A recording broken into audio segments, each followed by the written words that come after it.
Good morning YouTube, and good morning Suicide for Celluloid. This is a response to your recent video, which was a response to mine. And I'm kind of characterising this discussion as a discussion about authority, and authority particularly in the age of the internet. And thanks very much for the really thorough response there. It was great. I've made some notes, which I hope is something coherent. Okay, so something like to do with authority, power, knowledge, and particularly hierarchies, and how those things shift with different technologies. So the first thing you're talking about is to do with knowledge and power hierarchies, and what you're saying, and you're talking about Foucault, which I think you probably know far more about than I do, but and about Foucault's project, if you like, to destabilise that relationship between historically welded notions, historically welded hierarchies of knowledge and power, so that they can operate differently. And I think you're right that that this kind of technology and social changes in social formations, partly aided by this, do allow those kind of things to be separated. I mean, I'd probably go further and say that different kind of, it isn't just a question of splitting knowledge and power, is it? It's a fragmenting of all different kinds of hierarchies and different branches of knowledge and the operations of different kinds of power. And one of the powers that I guess we know about from this experience, the YouTube experience, is a kind of entertainment power, the power of entertainment, you know, capturing eyeballs, as people used to say. Is a really significant feature, isn't it? And that there's undoubtedly a hierarchy associated with, you know, just the ability to command attention, and how knowledge and how other kinds of temporal powers operate within that. I think is just changes the game, really. Just changes the game completely. But I think you're absolutely right that historically knowledge and power go together. And those things are, at the very least, problematized by these kinds of exchanges. You then go on to talk about good versus bad hierarchies. I think that's good too. And asymmetries within that. One of the examples you give there is the teacher-pupil hierarchy as an example of, you know, what could be seen as a naturally occurring organic good hierarchy. Some people have got some information, some other people want that information. There's a natural asymmetry there. And a hierarchy flows from that. As a teacher myself, I don't even know that I teach at the university, but there's a kind of interesting power asymmetry, isn't there, really? And I suppose I'm casting back here to the dim and distant past of universities, the first couple of universities which are set up, Paris and Bologna in Europe. And they're quite different, and the way those two universities formed, I think, set the template for how power and knowledge work in these kind of things in some ways. Because one of those universities, and I'm sorry I can't remember which order around it went, one of those universities basically started as a kind of research centre, a bunch of academics clustered together, people who were scholars, people who were interested in reading and writing and furtherance of knowledge, clustered together, and the place got a reputation for being a centre of knowledge and expertise. It's where the people were, it's where the manuscripts were, and people who wanted access to that gravitated towards it, and so the university built around this centre of existing knowledge. But the other one, either Paris or Bologna, worked the way around. There was a group of people there, a group of potential students who were trying to increase their knowledge base, and so they kind of sent out for jobbing academics, jobbing scholars to run classes for them and to give them stuff. So the economic power, if nothing else, but probably other kinds of power as well, was quite different in both cases. And I think there's something still of that in modern university life, not so much in school prior to that, because there's too much kind of quasi-parental authority goes on in schools, isn't there? But it's certainly in university life there's still a little bit of that I am ultimately paid, but my salary comes ultimately from my students, at least to a certain extent, and you know, I have some skills and some knowledge that they wish to share in. So there's different kinds of knowledge and power hierarchies there, and they are different. Yeah, just in relation to that, and to hark back to the Foucault thing you talked about, it seems to me that one of the fantastic things about modern social formations aided by modern technologies, is that these hierarchies are fragmenting. Because one of the things I think we've seen historically is that hierarchies tend to coalesce, don't they? You know, a hierarchy around gender is also associated to do with the hierarchy around a particular form of knowledge, and that particular form of knowledge would also be associated with other forms of knowledge, which is associated with this kind of power, which is associated with other kinds of power. So all the hierarchies tend to merge, you know what I mean? And what I think we're seeing is a kind of fragmenting with lots and lots of more diverse knowledge hierarchies. I'm not even sure if hierarchies is even a terribly meaningful term anymore, but certainly different kinds of localized, situated knowledge and locally situated power, which makes it more interesting, although more complex, and with all those asymmetries built in. Okay, the third thing you're talking about. Oh yes, this was great. This was to do with you were talking about the President of the United States as an example, but it was kind of like the note I've made is organic hierarchies freezing into structures of social organisation. That's the note I've made. So a hierarchy which emerges naturally, or an organised section of local knowledge or local power situated.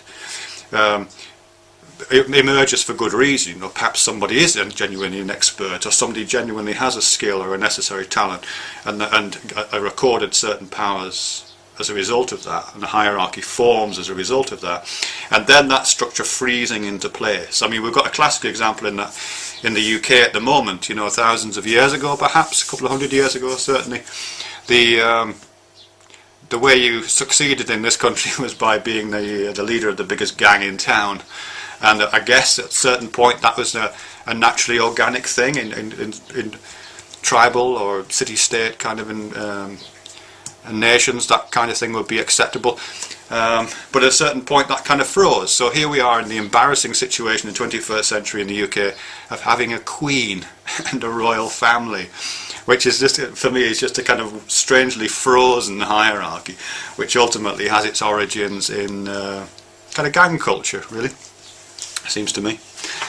So I would agree with that, and I think that it is bizarre when that happens, and there's an unfortunate inertia to changing those hierarchies, changing social structures to match better organically realized hierarchies or formations. Yeah. Okay, the fourth thing: public, private, square, YouTube, House of Cards, Internet as a space of the commons. Yeah, I think we're pretty much in agreement with that. Those things are going to be in flux, aren't they? And particularly in relation to intellectual property, in relation to property generally. You bring the example of 3D printing.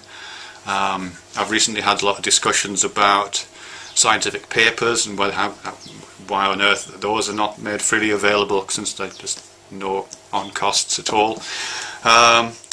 So yeah, things undoubtedly will change, and if this technology had been invented first before films and movie making had been invented, we would have seen a very different kind of thing. But anyway, you know, those things we know are in a state of flux.